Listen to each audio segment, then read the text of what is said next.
ಸ್ವಲ್ಪ ನೋವೆಲ್ಲ ಕಡಿಮೆ ಆಗಿದೆಯಾ ಸ್ವಾತಿ? ಸ್ವಾತಿ, ನಿನ್ನೆ ಮಾತಾಡಿಸ್ತಾ ಇರೋದು. ನಾನು ಮಾತಾಡಿಸ್ಬೇಡ, ಹೋಗಾಚಿಕೆ ಹೋಗಾಚಿಕೆ. ನೋವು ಇನ್ನೂ ಸ್ವಲ್ಪ ಸ್ವಲ್ಪ ನೋವು ಅಂತ ಹೇಳ್ತಾ ಇದ್ದಾಳೆ ಕಣಪ್ಪ. ಅದಕ್ಕೇ ಡಾಕ್ಟ್ರು ಇನ್ನೂ ಒಂದು 2-3 ದಿವಸ ಅಡ್ಮಿಟ್ ಆಗಬೇಕು, ಸ್ವಲ್ಪ ಅದೆಲ್ಲ ಕಂಟ್ರೋಲ್ ಆಗೋವರೆಗೂ ಅಂತೇಳಿ ಹೇಳಿದ್ದಾರೆ. ಸ್ವಲ್ಪ ಬ್ಲೀಡಿಂಗ್ ಎಲ್ಲ ಕಡಿಮೆ ಆಗಬೇಕು, ಎಲ್ಲ ಕಡಿಮೆ ಆಗಿದ್ದಾಗ ನಾವು ಡಿಸ್ಚಾರ್ಜ್ ಮಾಡ್ತೀವಿ. ಇನ್ನೊಂದು 2-3 ದಿವಸ ನೀವು ಅಡ್ಮಿಟ್ ಆಗಬೇಕು ಅಂತ ಹೇಳವ್ರೆ. ಅದಕ್ಕೇ ಇನ್ನೊಂದು 2-3 ದಿವಸ ಇರಬೇಕು. ಊರಕ್ಕೆ ಹೋಗಿ ಬರ್ತೀನಿ. ನೀವು ಇಲ್ಲಿರ್ತೀರಾ ಪದ್ಮ? ಇಲ್ಲಿರೋ, ನಾನು ಊರಕ್ಕೆ ಹೋಗಿ ಬರ್ತೀನಿ. ಆಯ್ತಪ್ಪ, ಹೇಳು. ಈಗ ಇವಳಿಗೆ ಹೇಳೋಗು, ಸುಮ್ಮನೆ ಅವನ ಮೇಲೆ ಸಿಟ್ಟಾಗಬೇಡ ಅಂತ. ಇಲ್ಲೋಡು ಸ್ವಾತಿ, ಇವಾಗ ಇವನು ಸಿದ್ದು ತುಂಬ ಒಳ್ಳೆ ಹುಡುಗ. ಹೆಂಗನೋ ಬಂದಿರೋದು ಹೆಚ್ಚು. ಇನ್ನೊಬ್ರು ಯಾರಾದರೂ ಆಗಿದ್ರೆ ನನಗೆ ಇದಕ್ಕೂ ನನಗೂ ಸಂಬಂಧ ಇಲ್ಲ ಅಂತ ಹೇಳೋರು. ಅವ್ನು ಅಷ್ಟೊಂದು ಅಲ್ಲಿಂದ ಬಂದು ಹಾಸ್ಪಿಟ್ಲ್ ಖರ್ಚೆಲ್ಲ ನಾನೇ ಇಡ್ತೀನಿ, ನೀವೇನು ತಲೆ ಕೆಡಿಸ್ಕೋಬೇಡಿ ಅಂತೇಳಿ ಇಷ್ಟು ಚೆನ್ನಾಗಿ ಮಾತಾಡ್ತಾ ಇದ್ದಾನೆ ಅಂತಂದರೆ ಒಳ್ಳೆ ಹುಡುಗನೇನೆ. ಅವ್ನು ಬಂದಿದ್ದು ನನಗೆ ತುಂಬ ಖುಷಿ ಆಯಿತು. ಇನ್ನೊಬ್ರು ಯಾರಾದರೂ ಆಗಿದ್ರೆ ಬರ್ತಾ ಇರಲಿಲ್ಲ, ಬಿಡು ಅವಳಿಗೇನಾದ್ರೂ ನನಗೇನಂತೆ ಅಂತ ಹೇಳಿ ಮಾಡಿಬಿಟ್ಟು ಅವರು ಒಪ್ಕೊಂತಾ ಇರಲಿಲ್ಲ. ಈ ರೀತಿ ಕೆಲಸ ಮಾಡೋ ಅಂಥ ಜನಗಳು ಜಾಸ್ತಿ. ಅಂಥದ್ರಲ್ಲಿ ಬಂದಿದ್ದಾನೆ ಇವನು ಅಂತ ಅಂದಮೇಲೆ ಸಿದ್ದು ತುಂಬ ಒಳ್ಳೆ ಹುಡುಗ. ಅವನ್ನ ನೀನು ಮಾತಾಡ್ಸ್ಕೊಂಡು ಚೆನ್ನಾಗಿರು, ಇಲ್ಲೋದು ಇದು ಮಾಡಬೇಡ. ಅದೇ ಮತ್ತೆ ಅಲ್ಲ ಕಣೆ, ನೀನು ಚೆನ್ನಾಗಿತ್ಕೊಂಡು ಹೋಗ್ಬೇಕು. ಇವಾಗ ಅವ್ನು ಮುಂಚೆಗೆ ಬಂದಿದ್ರೆ ಮುಂಚೆಗಿದೆಲ್ಲ ಹೇಳಿ ಸುಮ್ಮನೆ ಇದೆಲ್ಲ ಸಮಸ್ಯೆನೇ ಇರ್ತಿರ್ಲಿಲ್ಲ ಕಣಪ್ಪ. ಮುಂಚೆನೇ ವಿಷಯ ನನಗೆ ಗೊತ್ತಾಗಿದ್ದರೆ ನಾನು ಮದುವೆ ಆಗ್ಬಿಡ್ತಿದ್ದೆ. ಸುಮ್ಮನೆ ಇಷ್ಟೊಂದೆಲ್ಲ ರಿಸ್ಕ್ ತಗೊಂಡು ಇಷ್ಟೊಂದೆಲ್ಲ ಅನುಭವಿಸೋದು ಇರ್ತಾ ಇರಲಿಲ್ಲ ಅತ್ತೆ. ಇಲ್ಲಿ ನೋಡಿಲಿ, ಯಾಕಂತಂದರೆ ಸುಮ್ಮನೆ ಇದೆಲ್ಲ ನೋವು ಯಾರಿಗೆ ಬೇಕಾಗಿತ್ತೇಳು? ಮದುವೆ ಆದಮೇಲೆ ಹೆಂಗೋ ಮಕ್ಕಳು ಹಾಗೆ ಆಗೋದು. ಹೆಂಗೋ ಬಿಡು, ಮದುವೆ ಆಗಿದ್ದಾನೆ ಅಂತೇಳಿ ತಿಳ್ಕೊಂಬರು. ನಾನು ಮದುವೆ ಆಗಿಬಿಡ್ತಿದ್ದೆ. ಯಾಕೆ ನೀವು ಇಷ್ಟೊಂದೆಲ್ಲ ನನಗೆ ಮುಂಚೆನೇ ನೀವು ತಿಳ್ಕೊಂಡು ಯಾರು ಏನು ಅಂತ ಕೇಳ್ಬೇಕು ತಾನೆ? ನನಗೂ ಕೇಳಿದೆ ಯಾರಮ್ಮ ಯಾರು ಅಂತ. ಅದಕ್ಕೇ ಅವನು ಇಲ್ಲಿಲ್ಲ, ಅಲ್ಲೇ ಇದ್ದಾನೆ ಅಂತ ಯಾತ ಹೇಳಿದ್ಲು. ನೋಡು, ಮುಂದಾಗ್ಲೇ ಹೇಳಿದ್ರೆ ಪಾಪ ಎಷ್ಟು ಒಳ್ಳೆ ಹುಡುಗ ಸಿದ್ದು. ನಮಗೆ ನಾನು ತುಂಬ ಇಷ್ಟ ಆಗ್ಬಿಟ್ಟು ನಮ್ಮ. ಈಗ ನೀನು ಯಾತನು ತಲೆ ಕೆಡಿಸ್ಕೊಬೇಡ, ಸುಮ್ಮನೆ ಮನೆ ಕೇಳ್ಸೋಣ. ಸುಮ್ಕಿರಪ್ಪ. ಇವಾಗ ನೀನು ಯಾತ ಮಾತಾಡೋಕೋಬೇಡ. ಮನೆಗೆ ಹೋದ್ಮೇಲೆ ಮದುವೆದೆಲ್ಲ ಮಾತಾಡೋಕ್ಕಾಗುತ್ತೆ. ಇವಾಗ ಬೇರೆಯವ್ರಿಗೆ ಕೊಟ್ಟು ಮದುವೆ ಮಾಡೋಕ್ಕಾಗಲ್ಲ ನಾವು. ಬೇರೆಯವರಿಗೆ ನಾವು ಇವಾಗ ಕೊಡೋಕೆ ಹೋದರೆ ಸುಮ್ಮನೆ ಅದು ಇದು ಅಂತ ಮಾತಾಡ್ತಾರೆ. ಅದಕ್ಕೇ ಸುಮ್ಮನೆ ಯಾಕಬೇಕು, ನಾವು ಬೇರೆಯವ್ರಿಗೆ ಮದುವೆ ಮಾಡಿಕೊಡಲ್ಲ, ನಿನಗೆ ಮದುವೆ ಮಾಡಿಕೊಡ್ತೀವಿ. ಯಾಕಂದರೆ ಹಿಂಗಿದೆಲ್ಲ ನಿನ್ನಿಂದಲೇ ಆಗಿರೋದ್ರಿಂದ ಮತ್ತು ನಾಳೆ ದಿನ ಏನಾದರೂ ಸಮಸ್ಯೆ ಆದರೆ ಅವ್ರು ನಮಗೆ ಒಂದು ಮಾತಂತಾರೆ. ಮತ್ತು ಊರಲ್ಲೆಲ್ಲ ಗೊತ್ತಾಗಿದೆ ಈ ವಿಷಯ. ಊರಲ್ಲೆಲ್ಲ ಗೊತ್ತಾದಾಗ ನಾಳೆ ದಿನ ಬೇರೆಯವ್ರಿಗೆ ಯಾರಿಗಾದ್ರೂ ಕೊಟ್ಟಾಗ ಒಂದು ಮಾತಂದೇ ಅಂತಾರೆ, ನಿನ್ನ ಮದುವೆಗಿನ ಮುಂಚೆ ಈ ರೀತಿ ಕೆಲಸ ಮಾಡ್ಕೊಂಡು ಕಣೆ ನೀನು ಒಳ್ಳೆಯವಳಲ್ಲ, ನೀನು ಸರಿ ಇಲ್ಲ ಅಂತ ಹೇಳಿ ಒಂದು ಮಾತು ಬಂದೇ ಬರುತ್ತೆ. ಅದಕ್ಕೇ ನೀನು ಸುಮ್ಮನೆ ಇವನು ಮದುವೆ ಆಗೋದು ತುಂಬ ಒಳ್ಳೆಯದು. ನೋಡಿ ಹೇಳಿರ್ತೀನಿ, ಸಿದ್ದನ ಮದುವೆ ಆದರೆ ತುಂಬ ಚೆನ್ನಾಗಿರ್ತೀಯ. ಇಷ್ಟೊಂದೆಲ್ಲ ದುಡ್ಡು ಖರ್ಚು ಮಾಡಿ ಇಷ್ಟೊಂದೆಲ್ಲ ನೋವು ಅನುಭವಿಸೋದೇ ಇರ್ತಿರ್ಲಿಲ್ಲ. ಎಂಥ ಕೆಲಸ ಆಯಿತು. ಏನು ಮಾಡೋಕ್ಕಾಗಲ್ಲ ಬಿಡಪ್ಪ. ಅತ್ಲಾಗೆ ಇವಾಗೇನೋ ಆಗ್ಬಿಟ್ಟೈತೆ. ಈಗ ನೀನು ಬಂದಮೇಲೆ ಎಲ್ಲ ಆಗೋಗ್ಬಿಟ್ಟಿತ್ತು. ಮುಂಚೆಗೆ ನಾವು ಅಡ್ಮಿಟ್ ಆದೇಟ್ಗೆ ಏನೋ ಬಂದಿದ್ರು ನೀನು ಏನೋ ಮಾಡ್ಬೋದಾಗಿತ್ತು. ಏನು ಮಾಡೋಕ್ಕಾಗುತ್ತೆ, ಆಗ್ಬಿಟ್ಟೈತೆ. ಇನ್ನು ಮದುವೆ ಆಗಿ ಚೆನ್ನಾಗಿರೋದು ನೋಡ್ಕ ಅಷ್ಟೇ. ಈಗ ನೀನು ಬಂದಿದ್ದೇನೋ ನಮ್ಗೆ ಭಾಳ ಖುಷಿ ಆಯಿತು ಕಣಪ್ಪ. ಇವಾಗ ನಾವು ನಿನ್ನ ಒದ್ಯೋದು ಬಡಿಯೋದು ಅಂಥವೆಲ್ಲ ಮಾಡೋದಕ್ಕೆ ನೀನು ಇಷ್ಟು ಒಳ್ಳೆ ಮನಸ್ಸಿಂದ ಬಂದಿದ್ಯಾ. ಈಗ ನಾವು ಹುಡ್ಕೊಂಬಂದು ಜಗಳ ಮಾಡಿ ಅದು ಇದು ಮಾತಾಡಿ ಸುಮ್ಮನೆ ರೇಗಾಡೋದ್ಕಿನ್ನ ನೀನಾಗಿ ನೀನು ಬಂದಲ್ಲ, ನಾನೇ ಇದಕ್ಕೆ ಕಾರಣ, ನಾನೇ ತಪ್ಪು ಮಾಡಿದ್ದು, ನಾನು ಹಿಂಗೆ ಮಾಡಿಬಿಟ್ಟೆ ಅಂತ ನೀನು ಒಪ್ಕೊಂಡಲ್ಲ, ನನಗೆ ಭಾಳ ಖುಷಿ ಆಯಿತು. ನೋಡಪ್ಪ, ಹುಡುಗನೇ ಬಂದ, ನಾನೇ ಖರ್ಚಿಕ್ತೀನಿ, ನಾನೇ ಎಲ್ಲ ನೋಡ್ಕೊಂತೀನಿ ಅಂತೇಳಿ ಎಷ್ಟು ಚೆನ್ನಾಗಿ ಬಂದಲ್ಲಪ್ಪ ಅಂತೇಳಿ ನಮಗೇನೋ ಭಾಳ ಖುಷಿ ಆಗ್ಬಿಡ್ತು. ನಿಜ ಭಾಳ ಖುಷಿ ಆಯಿತು ಕಣಪ್ಪ. ನಿನಗೆ ಕೊಟ್ಟು ಮದುವೆ ಮಾಡ್ತೀವಿ, ಸುಮ್ಮನಿರು. ಅದು ಹಂಗೇನು ಇವಾಗ ನೋವು ತಿಂತಾಯ್ತಲ್ಲ, ಅದಕ್ಕೆ ಹಂಗೆ ಮಾತಾಡಲ್ಲ. ಸ್ವಾತಿ, ಇಲ್ಲೋಡು, ಇವನ್ನ ಮಾತಾಡಿಸ್ಕೊಂಡು ಚೆನ್ನಾಗಿರೋದು ಕಲಿ ನೀನು. ಒಳ್ಳೆ ಹುಡುಗ. ಇನ್ನೂ 2-3 ದಿನ ಬೇಕು ಅಂತೇಳಿ ಡಿಸ್ಚಾರ್ಜ್ ಮಾಡೋಕ್ಕೆ ಅಂತೇಳಿ ಹೇಳವ್ರೆ. ಅದಕ್ಕೆ ಇನ್ನು 2 ದಿನ ಆದಮೇಲೆ ಊರಿಗೆ ಹೋಗೋಣ, ಅಲ್ಲೇವರೆಗೂ ಇರ್ತಾನೆ. ನೋಡು, ಅಷ್ಟು ಒಳ್ಳೆ ಮನಸ್ಸೈತೆ, ಒಳ್ಳೆ ಹುಡುಗ. ಮುಂಚೆಗೆ ಈ ವಿಷಯ ಹೇಳಿದರೆ ಎಲ್ಲ ಅತ್ತಾಗೆ ಹೆಂಗೋ ಏನೋ ಒಂದು ಮಾಡ್ಬೋದಾಗಿತ್ತು. ಅತ್ತಾಗೆ ಸುಮ್ಮನೆ ಮದುವೆ ಆಗಿದ್ರೆ ಯಾವುದೂ ಇರ್ತಿರ್ಲಿಲ್ಲ, ಇವೆಲ್ಲ ಸಮಸ್ಯೆಗಳೇ ಇರ್ತಿರ್ಲಿಲ್ಲ. ಏನು ಮಾಡೋದು, ಆಗೋದಾಗ್ಬಿಟ್ಟೈತೆ. ಇನ್ನು ಚೆನ್ನಾಗಿರೋದು ನೋಡಬೇಕು. ಮಾತಾಡ್ಸು. ಯಾಕೆ ಮಾತಾಡಿಸ್ತಿಲ್ಲ ಅಂತದ್ದೇನು ಮಾಡಿದ ನಾನು? ಬೇಜಾರು ಹೋಗಿ ನಾನು ಮಾತಾಡ್ಸೋಕ್ಕಾಗಲ್ಲ, ನನಗೆ ಇಷ್ಟ ಇಲ್ಲ ಮಾತಾಡಿಸ್ಬೇಡ. ನನಗೆ ಬೇಜಾರು, ನಾನು ಮಾತಾಡ್ಸೋಕ್ಕೆ ಇಷ್ಟ ಇಲ್ಲ ಅಂತ ಹೇಳ್ತಾ ಇದ್ದೀನಿ. ಪದೇ ಬಂದು ಸ್ವಾತಿ ಅಂತ ಆಗಲೆಲ್ಲ ಪದೇ ಮಾತಾಡಿಸ್ತಾ ಇದ್ದಾನೆ ನನಗೆ. ಮಾತಾಡಿಸ್ಬೇಡ ನೀನಿಂದ ನಾನು ನೋವು ಅನ್ಭವಿಸಿದ್ದೀನಿ. ನೀನು ನಾನು ಮಾತಾಡಿಸ್ಬೇಡ, ತುಂಬ ಬೇಜಾರಾಗುತ್ತೆ. ಹೋಗಾಚಿಕೆ, ನಿನ್ನ ಮುಖ ತೋರಿಸ್ಬೇಡ ನನಗೆ. ಮುಚ್ಚ ಬಾಯಿ. ಮಾತಾಡ್ತಾಳೆ ಇನ್ನೇನು. ಅವನೇನೇ ಮಾಡ್ದ ಇವಾಗ?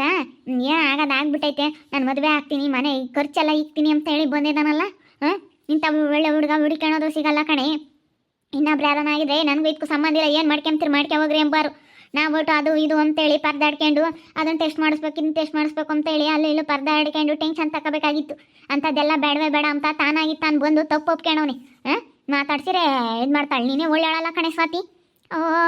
ಅವ್ನು ಮಾತಾಡ್ಸಿರಂಗೇನೆ ಸಿಟ್ಟು ಕುಟ್ಕೊಂತಾಳೆ. ಯಾಕೆ ನಾನು ನಿನ್ನೆ ಬಂದಾಗಿಂದ ಮಾತಾಡಿಸ್ತಾ ಇದ್ದೀನಿ ಅಕ್ಕ, ಮಾತಾಡ್ತಾನೆ ಇಲ್ಲ. ಎಷ್ಟು ಸತಿ ಮಾತಾಡ್ತಾ ಇದ್ದೀನಿ, ಸ್ವಾತಿ ಸ್ವಾತಿ ಸ್ವಾತಿ ಅಂತೇಳಿ ಎಷ್ಟು ಸರಿ ಮಾತಾಡಿಸ್ತಾ ಇದ್ರು ಮಾತಾಡ್ತಾ ಇಲ್ಲ. ನೋಡಿ ಹಿಂಗೆ ಮಾಡ್ಬೋದಾ? ಹಾಂ, ಎಷ್ಟು ನಾನು ಮಾತಾಡಿಸ್ತಾ ಇದ್ರೂ ಮಾತಾಡ್ತಿಲ್ಲ. ಯಾಕೆ? ನಾನು ಏನು ಮಾಡಿದ್ದೀನಿ ಅಂಥದ್ದು? ಹೋಗೋ ಕಂಜೂಸ್ ನನ್ನ ಮಗನೇ, ಹೋಗೋ, ನೀನು ನನ್ನ ಮಾತಾಡಿಸ್ಬೇಡ, ಹೋಗಲೇ ಹೋಗೋ. ಬಾರಪ್ಪ, ಬಾರೋ ಇಲ್ಲಿ ಸಿದೋ, ಸುಮ್ಮನಿರಿವ, ಮಾತಾಡ್ಸೋದಲ್ಲ, ಬಾ ಇಲ್ಲಿ. ನೋಡಮ್ಮ, ಅವಳು ನಿನ್ನೆ ಬಂದಾಗಿಂದಲೂ ಮಾತಾಡಿಸ್ತಾ ಇದ್ದೀನಿ, ಅಲ್ಲಿ ನೀವೇನೆ ನೋಡಿದ್ದೀರಾ. ನಾನು ಎಷ್ಟು ಅವಳನ್ನ ಕೇರ್ ಮಾಡ್ತಾ ಇದ್ದೀನಿ. ಪಾಪ ನನ್ನಿಂದ ಇಷ್ಟು ನೋವು ಆಯ್ತಲ್ಲ, ನನ್ನಿಂದ ಇಷ್ಟು ನೋವು ಅನುಭವಿಸ್ತಾ ಇದ್ದಾಳಲ್ಲ ಇವಳು ಅಂತೇಳಿ ನಾನು ಎಷ್ಟು ಇಷ್ಟಪಡ್ತೀನಿ.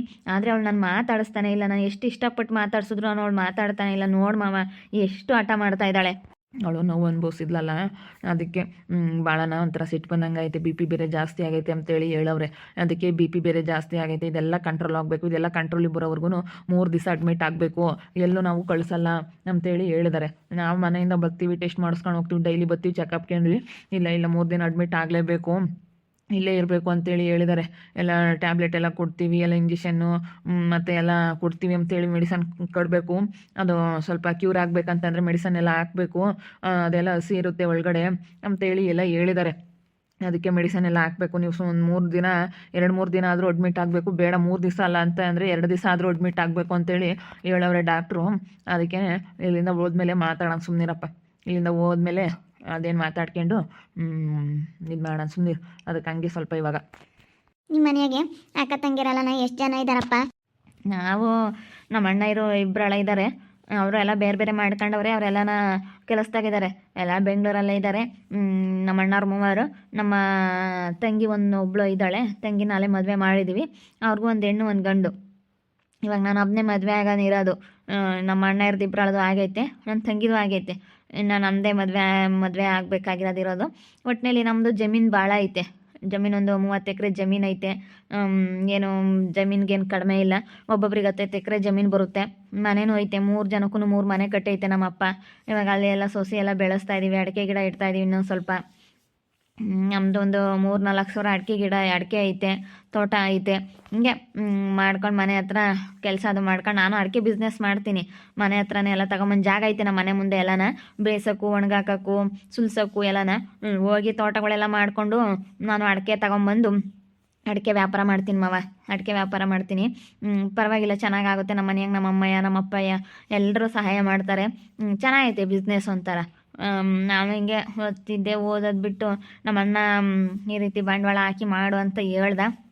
ನಾನಿವಾಗ ಸ್ವಲ್ಪ ಒಂದು 5 ತೋಟ ಮಾಡ್ಕೊಂಡಿದ್ದೀನಿ, ಒಂದು 5-6 ಕಡೆ. ಅಲ್ಲೆಲ್ಲ ಕೊಯ್ಸ್ಕೊಂಬಂದು ಎಲ್ಲ ನಾವು ಸುಲಿಸ್ಬಿಟ್ಟು ಇಲ್ಲಿ ನಾವು ಮಿಷಿನ್ಗೆ ಹಾಕಲ್ಲ. ಮಿಷಿನ್ಗೆ ಹಾಕ್ಬಿಟ್ರೆ ಅಡಿಕೆ ಜಾಸ್ತಿ ವೇಸ್ಟ್ ಆಗುತ್ತೆ, ಪುಡಿ ಆಗುತ್ತೆ. ಮತ್ತು ಅದನ್ನು ಅಂತೇಳಿ ನಾವು ಸುಲಿಸ್ತೀನಿ, ಕೈಯಲ್ಲಿ ಸುಲಿಸ್ತೀನಿ. ಕತ್ತಿಲಿ ಸುಲಿತಾರಲ್ಲ, ಹಂಗೆ ಕತ್ತಿಲಿ ಸುಲಿಸ್ಬಿಟ್ಟು ಬೇಯಿಸಿ ಒಣಗಾಕೋಕ್ಕೂ ಎಲ್ಲ ನಾನೇ ಮಾಡ್ಕೊಂಡಿದ್ದೀನಿ. ಆಳುಗಳು ಬೇರೆ ಇದ್ದಾರೆ. ಈ ರೀತಿ ಮಾಡ್ತೀವಿ ಮಾವ. ಸ್ವಲ್ಪ ಪರವಾಗಿಲ್ಲ, ಚೆನ್ನಾಗಿ ಆಗ್ತೈತೆ. ನಾನು ಅದೇ ನೀವೆಲ್ಲನ ಸ್ವಲ್ಪ ಪ್ರಾಬ್ಲಮ್ಸ್ಗಳಿದ್ವು. ನಾನು ಹೇಳಿದ್ದೆ ಸ್ವಾತಿಗೆ ನಾನು ಮದುವೆ ಆಗ್ತೀನಿ ಸ್ವಾತಿ, ನಾನಂತೂ ನಿನ್ನ ಕೈ ಬಿಡೋದಿಲ್ಲ ಅಂತ. ಅಡಿಕೆ ಬಿಸ್ನೆಸ್ ಚೆನ್ನಾಗಿ ನಡೀತೈತೆ, ಪರವಾಗಿಲ್ಲ. ಅದಕ್ಕೇ ನಾನು ಇದು ಸ್ವಲ್ಪ ಬಂಡವಾಳ ಎಲ್ಲ ಹಾಕಿದ್ನಲ್ಲ, ಮಿಷಿನೂ ತೊಗೊಂಬಂದೆ ಸ್ವಂತ ಮಿಷಿನ್ಗೆ. ಗೋಟೆಲ್ಲ ಇರುತ್ತಲ್ಲ, ಗೋಟೆಲ್ಲ ಮಿಷಿನ್ಗೆ ಹಾಕ್ಬಿಡ್ತೀವಿ. ಈ ರೀತಿ ಸ್ವಲ್ಪ ಕೂಲಿಯರು ಯಾರು ಸಿಗ್ದಿಲ್ದಾಗ, ಡಿಮ್ಯಾಂಡ್ ಜಾಸ್ತಿ ಇದ್ದಾಗ, ಅಡಿಕೆ ಫಸಲು ಜಾಸ್ತಿ ಬರುತ್ತಲ್ಲ, ಆವಾಗ ಮಿಷಿನ್ಗೆ ಹಾಕ್ತೀನಿ ಅಡಿಕೆ ಎಲ್ಲನ. ಹಿಂಗೆ ಹೆಂಗಾಗುತ್ತೋ ಹಂಗೆ ಮಾಡ್ಕೊಂಡು ಹೋಗ್ತಾ ಇದ್ದೀವಿ. ಅದಕ್ಕೆ ಸ್ವಲ್ಪ ಆವಾಗ ಕಮಿಟ್ಮೆಂಟ್ಸ್ಗಳು ಜಾಸ್ತಿ ಇದ್ವಲ್ಲ, ಸ್ವಲ್ಪ ದಿನ ವೆಯ್ಟ್ ಮಾಡು ಸ್ವಾತಿ ಅಂತ ಹೇಳ್ದೆ ನಾನು. ಅದಕ್ಕೆ ಬೇಜಾರ ಮಾಡ್ಕೊಂಡವಳೆ. ಈಗ ಇಲ್ಲಿಂದ ಹೋದ್ಮೇಲೆ ಕೂತ್ಕೊಂಡು ಮಾತಾಡೋಣ. ನಿಮ್ಮ ಮನೆಗೂ ಬಂದು ನಾವು ಎಲ್ಲ ನೋಡ್ಕೊಂಡು ನಿಮ್ಮ ಮನೆಯಾಗೂ ಮಾತಾಡ್ಕೊಂಡು ನಿಮ್ಮಪ್ಪ ನಿಮ್ಮಮ್ಮ ಇಂತಾಗೆ ಮದುವೆ ಮಾಡಿಬಿಡೋಣ. ಈಗ ನಿಮ್ಮಪ್ಪ ನಿಮ್ಮಮ್ಮ ಇಂತಾಗೂ ಮಾತಾಡ್ತೀವಿ. ಕೇಳ್ಬೋದಲ್ಲ, ಬಂದು ಮಾತಾಡ್ಬೋದಲ್ಲ. ಅಯ್ಯೋ ಕೇಳಿರಾತ, ಅದಕ್ಕೆ ಏನಿಲ್ಲ. ನಮ್ಮಮ್ಮ ಯಾವ್ದಾನ ಹೆಣ್ಣು ಸಿಕ್ಕರೆ ಸಾಕು, ಚೆನ್ನಾಗಿದ್ರೆ ಸಾಕಪ್ಪ. ನಮ್ಮ ಮನೆಗೆ ಹೊಂದ್ಕೊಂಡು ಚೆನ್ನಾಗಿ ಎತ್ಕೊಂಡು ಹೋಗೋ ಅಂತ ಹೆಣ್ಣಾದ್ರೆ ಸಾಕು ಅಂತೈತೆ. ನಮ್ಮಮ್ಮ ಏನಿಲ್ಲ, ನಮ್ಮಮ್ಮನೂ ಒಪ್ಕೊಂಬತ್ತೆ, ನಮ್ಮಪ್ಪನೂ ಒಪ್ಕೊಂಬತ್ತೆ. ನಮ್ಮಪ್ಪ ನಮ್ಮಮ್ಮ ತುಂಬ ಒಳ್ಳೆಯವರು. ಬಂದು ಊರಲ್ಲಿ ಯಾರನ್ನಾದ್ರೂ ಕೇಳ್ರಿ, ನಮ್ಮಪ್ಪ ನಮ್ಮಮ್ಮ ಎಂಥವ್ರು ಅಂತ ಹೇಳ್ತಾರೆ. ಒಂದಿಷ್ಟು ಗಲಾಟೆ ಇರಲ್ಲ, ಏನಿಲ್ಲ. ಗಲಾಟೆ ಅಂತಂದರೆ ಆಗಲ್ಲ ನಮ್ಮಪ್ಪ ನಮ್ಮಮ್ಮನಿಗೆ. ಅಷ್ಟು ಸೈಲೆಂಟ್. ಅವ್ರಾಯ್ತು ಅವ್ರ ಕೆಲಸ ಆಯಿತು ಅನ್ನಂಗೆ ಇರ್ತಾರೆ ನಮ್ಮಪ್ಪ ನಮ್ಮಮ್ಮ. ಅವ್ರು ಯಾರ ಸುದ್ದಿಗೂ, ಯಾರ ಕೆಲಸಕ್ಕೂ, ಯಾವುದಕ್ಕೂ ಅವರು ಅಷ್ಟು ಇದು ಟೆನ್ಷನ್ ತೊಗೊಂಡು ಬೇರೆಯವ್ರ ಬಗ್ಗೆ ತಲೆ ಕೆಡಿಸ್ಕೊಳ್ಳೋದಾಗಲಿ, ಬೇರೆಯವ್ರ ಬಗ್ಗೆ ಮಾತಾಡೋದಾಗಲಿ ಅಂಥದ್ದೆಲ್ಲ ಏನಿಲ್ಲ. ನಮ್ಮಪ್ಪ ನಮ್ಮಮ್ಮ ತುಂಬ ಒಳ್ಳೆಯವರು ಮಾವ. ಬನ್ನಿ ಒಂದ್ಸತಿ, ಇದು ಹಾಸ್ಪಿಟ್ಲಿಂದ ಹೋದ್ಮೇಲೆ ಬನ್ನಿ ಒಂದ್ಸತಿ, ಬಂದು ಬೇಕಾದರೆ ಎಲ್ಲ ನೋಡ್ಕೊಂಡು ಬರೀರಂತೆ. ಎಲ್ಲ ನೋಡ್ಕೊಂಬಂದು ಅದೆಲ್ಲ ಏನು ತೀರ್ಮಾನ ತಗೊಳಕ್ಕಾಗುತ್ತೆ. ಬನ್ನಿ, ಇವಾಗೇನೋ ಆಗೋದಾಗ್ಬಿಟ್ಟೈತಿ, ಏನು ಮಾಡೋಕ್ಕಾಗಲ್ಲ. ಸ್ವಾತಿಗೆ ಹಿಂಗೆ ಆಗಬಾರ್ದಾಗಿತ್ತು, ಆಗ್ಬಿಟ್ಟೈತೆ. ಈಗ ಆಗಿರೋದು ಏನು ಮಾಡೋಕ್ಕಾಗಲ್ಲ, ಮುಂದೆ ಆಗೋದ್ರ ಬಗ್ಗೆ ನೋಡ್ಕೋಬೇಕು. ಇವಾಗ ನನ್ನಿಂದ ಆಗೈತೆ ಅಂದಮೇಲೆ ನಾನು ಇಡ್ತೀನಿ, ನೀವೇನು ತಲೆ ಕೆಡಿಸ್ಕೊಬೇಡಿ. ಗೊತ್ತು ನಿಮ್ಮ ಕಷ್ಟ ಏನು ಅಂತ, ನಾನೆಲ್ಲ ತಿಳ್ಕೊಂಡಿದ್ದೀನಿ. ನಿಮ್ಮ ಕಷ್ಟ ಏನು, ನೀವು ಎಷ್ಟು ಕಷ್ಟಪಡ್ತೀರಾ ಎಲ್ಲ ನಾನು ತಿಳ್ಕೊಂಡಿದ್ದೀನಿ, ನಾನು ಅರ್ಥ ಮಾಡ್ಕೊತೀನಿ.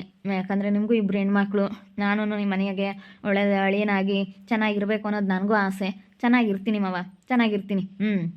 ನೀವು ಹೇಳ್ದಂಗೆ ಕೇಳ್ಕೊಂಡು ಚೆನ್ನಾಗಿರ್ತೀನಿ. ಬರ್ತಾ ಹೋಗ್ತಾ ಬೇಕಾದರೆ ಇಲ್ಲೇ ಇದ್ಕೊಂಡು ಬೇಕಾದರೆ ಅಡಿಕೆ ವ್ಯಾಪಾರ ಮಾಡ್ತೀನಿ. ನಿಮ್ಮ ಮನೆ ಅಳಿನಾಗಿರಪ್ಪ ಅಂತಂದರೆ ಹೆಂಗಾದರೂ ಸರಿನೇ. ಯಾಕಂದರೆ ನಮ್ಮ ಅಣ್ಣರು ಇಬ್ಬರು ಹೇಳಿದ್ದಾರೆ. ಅಲ್ಲೂ ನಮಗೂ 3 ಜನಕ್ಕೂ 3 ಮನೆ ಮಾಡಿಬಿಟ್ಟೈತೆ. ನಮ್ಮಪ್ಪ ಒಂದೇ ಟೈಪು, ಎಲ್ಲ ಒಂದೇ ಥರ 3 ಮನೆ ಮಾಡಿಬಿಟ್ಟೈತೆ. 3 ಒಂದೊಂದು ಮನೆ ರೆಡಿ ಆಗಿದ್ದಾವೆ. ಇವಾಗ ನನಗೆ ಬಂದಿರೋ ಮನೆ ಬಾಡಿಗೆ ಕೊಟ್ಟಿದ್ದೀವಿ. ಯಾಕಂದರೆ ನಮ್ಮ ಅಣ್ಣರ ಮನೆಯಲ್ಲಿ ನಮ್ಮಪ್ಪ ನಮ್ಮಮ್ಮ ಇರೋದ್ರಿಂದ ನನಗೆ ಬಂದಿರೋ ಮನೆ ಬಾಡಿಗೆ ಕೊಟ್ಟಿದ್ದೀವಿ. ಈಗ ಅವ್ರನ್ನ ಬಿಡಿಸ್ಬಿಡ್ತೀನಿ. ಅವ್ರನ್ನ ಬಿಡಿಸಿ ಸ್ವಾತಿನ ಮದುವೆ ಆಗ್ಬಿಟ್ರೆ ನಾನು ಬೇರೆ ನನ್ನ ಸಂಸಾರ ನಾನು ಶುರು ಮಾಡ್ಕೊತೀನಿ. ಯಾಕಂದ್ರೆ ನಮ್ಮಪ್ಪ ನಮ್ಮಮ್ಮ ಇರತ್ತಾಗ ನಾನು ಐದೀನಿ. ಇವಾಗ ಯಾರು ಅಡುಗೆ ಮಾಡಿ ಕರಿಲ್ಲ ಅಂತ ಸುಮ್ಮನೆ ಖಾಲಿ ಹೊಡೆಯುತ್ತೆ ಅಂತೇಳಿ ನಮ್ಮ ದೊಡ್ಡ ಅಣ್ಣನೂ ಅವನು ಬಾಡಿಗೆ ಕೊಟ್ಟಿದ್ದಾನೆ. ಅವನು ಬಾಡಿಗೆ ಕೊಟ್ಬಿಟ್ಟು ಅವನು ಬೆಂಗ್ಳೂರಿಗೆ ಹೋಗಿದ್ದಾನೆ. ಇಲ್ಲಿ ಇನ್ನೇನು 2ನೇದ್ರಾಗೆ ಅದು 2ನೇ ಅಣ್ಣ ಅಂತಾಗೆ ನಮ್ಮಪ್ಪ ನಮ್ಮಮ್ಮ ಇರೋದು. ನಾನು ನಮ್ಮಪ್ಪ ನಮ್ಮಮ್ಮ ಇಂತಾಗೇ ಐದೀನಿ. ನಾನು ಮನೆ ನಾನು ಬಾಡಿಗೆ ಕೊಟ್ಕೊಂಡಿದ್ದೀನಿ. ನಮ್ಮ 2ನೇ ಅಣ್ಣ ಜಾಸ್ತಿ ಬರ್ತಾ ಇರ್ತಾನೆ. ದೊಡ್ಡ ಅಣ್ಣ ಸ್ವಲ್ಪ ಜಾಸ್ತಿ ಬರಲ್ಲ.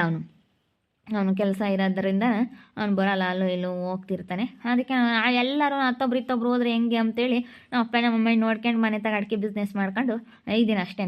ನನಗೂ ಕೆಲಸ ನಾನು ಓದಿರೋ ಇದಕ್ಕೆ ನನಗೂ ಬೆಂಗಳೂರಿಗೆ ಹೋದ್ರೆ ನನಗೂ ಒಂದು 15ರಿಂದ 20 ಸಾವಿರ 25 ಸಾವಿರ 30 ಸಾವಿರ ಗಟ್ಟಲೆ ಸಂಬಳ ಸಿಗುತ್ತೆ, ಸಿಗಲ್ಲ ಅಂತಲ್ಲ.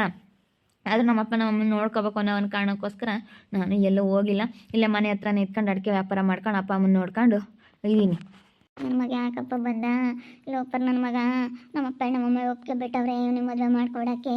ಅಯ್ಯೋ ನನಗಂತೂ ಇವ್ನ ಆಗೋದಕ್ಕೆ ಇಷ್ಟ ಇಲ್ಲ. ಏನು ಮಾಡೋಣ ಅನ್ನಿಸ್ತೈತೆ. ಇವ್ನ ಆಗೋದಕ್ಕೆ ನನಗಂತೂ ಇಷ್ಟನೇ ಇಲ್ಲ, ನಿಜ ಇಷ್ಟ ಇಲ್ಲ ನನಗೆ. ಇವ್ನ ಆಗೋದಕ್ಕೆ ಮದುವೆ ಆಗೋಕ್ಕೆ ಇವ್ನ ಇಷ್ಟನೇ ಇಲ್ಲ. ಏನು ಮಾಡೋದು ಅನ್ನಿಸ್ತೈತೆ ನನಗಂತೂ. ಹೆಂಗೆ ಹೇಳೋಣಪ್ಪ ಅನ್ನಿಸ್ತೈತೆ ಈ ವಿಷಯ ನಮ್ಮಪ್ಪ ನಮ್ಮಮ್ಮ ಇಂತಾಗೆ. ಮನೆಗೆ ಹೋದ್ಮೇಲೆ ಮಾತಾಡ್ತೀನಿ. ಇಲ್ಲಿ ಯಾಕೆ ಮಾತಾಡೋಣ ಹಾಸ್ಪಿಟಲಲ್ಲಿ?